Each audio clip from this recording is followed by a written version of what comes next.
Selamlar, UFC 26'da farklı bir bölümle karşınızdayım. UFC 26'da Galatasaray kadın futbol takımını kurdum ve onları Liga F'e, İspanya'nın Liga F Kadınlar Ligi'ne koydum ve success'ini gerçekleştireceğiz.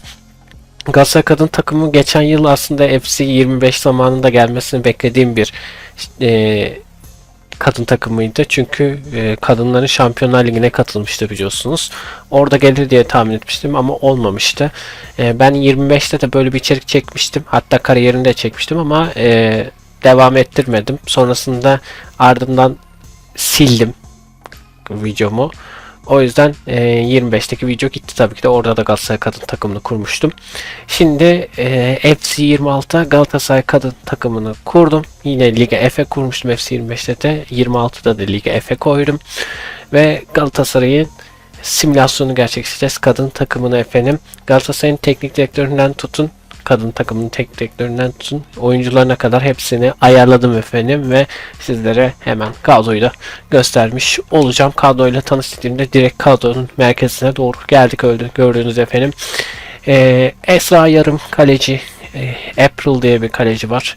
Sonrasında Angel Mukasa, Kezban Tah, Narin Yakut, Eda Karataş, Demehin, Ecem Cümerт, Benan, İrem Eren, Chang Jang, Berra Pekgöz, Layla Storti, Ebru Topçu, Melike Pekel, Arzu Akkurt, Hikels Berger, Elif Keskin, Manga, Melike Öztürk, Gia Cinti, Marta Sintra ve Elanur Laçin. Bu arada yaşlarından hani oyuncuların mevkilerine kadar, gerçek isimlerine kadar ve tip benzerine de tamamen gerçekleştirdim verilen kadroya göre.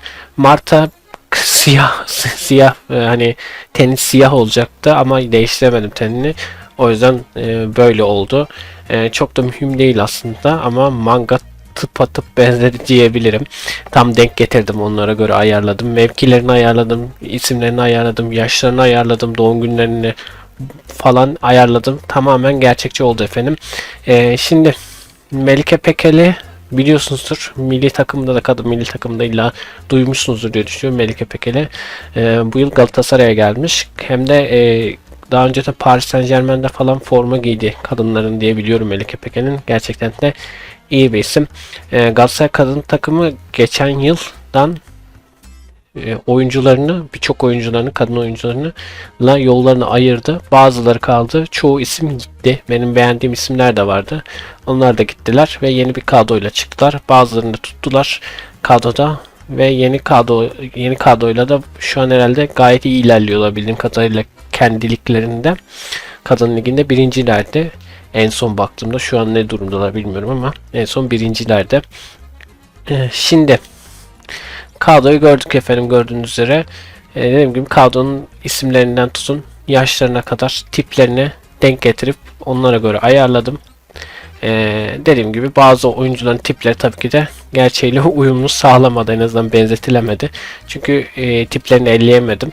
O da dediğim gibi Marta Sintra, normalde dediğim gibi siyah tenli olması lazım ama onu değiştiremediğim için Marta açık tenli şekilde oldu. Bunun dışında diğer oyuncuların hepsi benziyor efendim.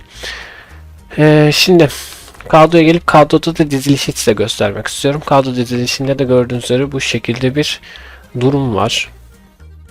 Şu şekilde gördüğünüz üzere bunun hiçbir şey ellemiyoruz biliyorsunuz success'lerde. Direkt sezon sonuna doğru geçeceğiz ve bakalım ne yapmışlar, ne etmişler göreceğiz. Elif Keskin'i de tanıyorsunuzdur. O da milli takımda top koşturuyordu, şey yapıyordu. Hatta o bir şeydeydi, Beşiktaş'taydı. Bu yıl Galatasaray'a gelmiş. Gördüğünüz üzere bu şekilde bir kadrosu mevcut. Overall'larında da gördünüz efendim. Sözü uzatmaya artık gerek yok. Hemen ne yapıyoruz? Şimdi sizlerle birlikte bir puan durumunu göstereyim öncelikle. Puan durumunda da gördüğünüz üzere Liga F'de İspanya Ligi'nde 16 takım varmış ve biz de 16 takımın içinde mücadele edeceğiz efendim. Galatasaray kadın takımının bu Success dışında Rebuild'ını düşünüyorum. Bir de Galatasaray kadın kariyerinde de düşünüyorum.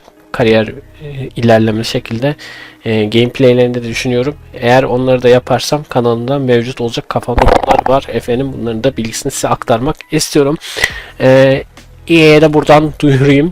EA o kadar kadınların hani getiriyor, şey yapıyor. Bence artık bizim Süper Lig'le de anlaşıp duruyor. Süper Lig'in kadınlarını da getirsin diye düşünüyorum. Artık Türk kadınlarını da görelim istiyorum. Bir de ikinci çağrım konusu açılmışken artık Türkiye milli takımında oyuna ekleyin artık. Hani geri anlaşın, ekleyin. Bu nedir ya? Süper Lig'le anlaşmalı. 3 takımıyla anlaşmalı.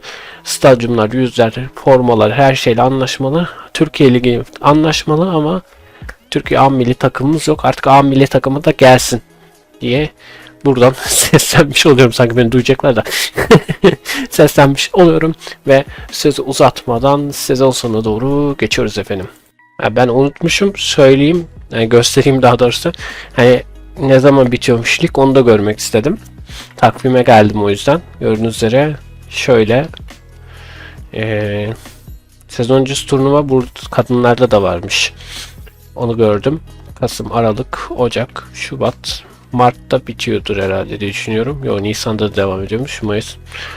Bayağı bir ara vererek Mayıs, Haziran'ın geçmeden önce 31 Mayıs'ın sonunda lig bitiyormuş. Biz de ne yapacağız? Haziran 1'e gelmiş olacağız. Haziran 1'e geleceğiz ve Galatasaray kadın futbol takımı ne yapmış göreceğiz efendim. Haydi sezon sonuna doğru geçebiliriz.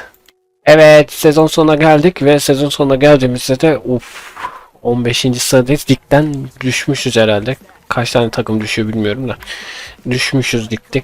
Mücadelemizin sonuna gelmişiz maalesef. Lig F'de tutunamamışız efendim. 30 maçta 6 kere kazanıp 9 kere berabere kalıp 15 kere yenilmişiz. 41 atılan gol kalırsa 60 gol görüp -19 averajı 27 puanla 15. sırada ligi tamamlamışız. Normal aslında baktığınızda da. Çünkü epey iyi kadınlar var. Kadın takımları var ligde. Liga F'de Barcelona'nın kadın takımı, Real Madrid'in kadın takımı, Atletico Madrid'in kadın takımı da iyi yanlış hatırlamıyorsam. Yani İsmail'deki de zor haliyle bu durumda olmamız gayet normal. UEFA Women's Şampiyonlar Ligi'ne geldiğimizde de Chelsea Şampiyonlar Ligi şampiyonu olmuş hocam, gördüğünüz üzere. Evet, kadromuza bakacağız sadece. Kadromuzda bakalım success'imizde başarılı olamadık. Kadromuza bakacağız. Kadro aslında birbirleriyle anlaşıyor. Ama yeterli değil. Overall'ları düşük. Bazı oyuncular gitmişler herhalde. Ya da gitmemişler mi? Bazı oyuncular gitmemiş de olabilir. Sezon bittiği için şuradaki 2 oyuncu aşağıya rezerve düşmüş olabilir. Ayrılan olmamış sanırım. Ama kadro birbirleriyle anlaşsa da yeterli olmamış. Kadro merkezine gelip istatistiklere bakmak istiyorum. İstatistiklerde ne olmuş, ne bitmiş görelim. Eleanor Lachin +1 almış. 7 maçta da 4 gol atmış.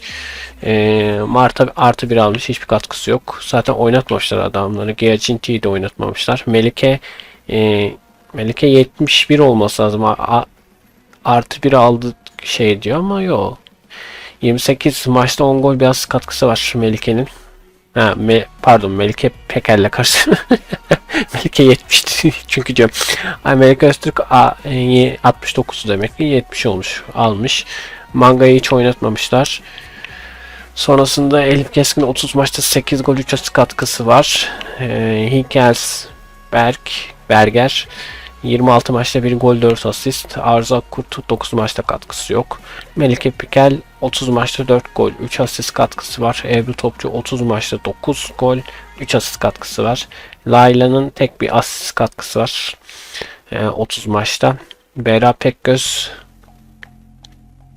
7 maçta 1 gol 60. Bu arada Melike Pekel şey almış mı? Almış. +1 almış.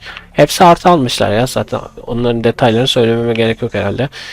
2 maçta 1 asist. Yine 2 maçta fırsat bulup Chang bir asist yapması gayet iyi. O kadar fırsat bulup hiç yapamayanlar var çünkü. Daha fazla 30 maç oynayıp hiçbir şeye katkısı olmayanlar da var.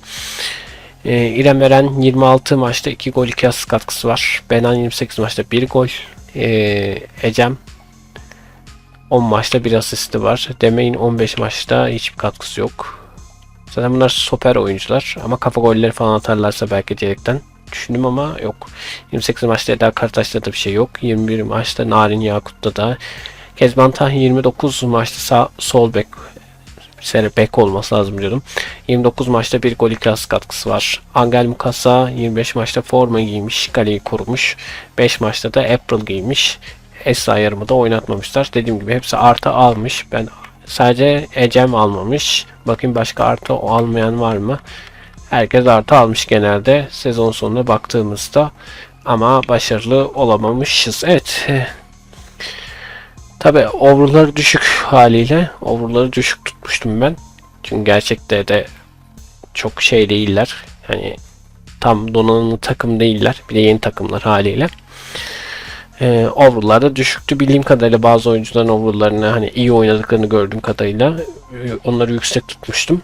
Ama gördüğünüz üzere başarılı olamamışız. Kadro güçsüz. Belki Rebel'da Galatasaray'ı öne çıkarırız.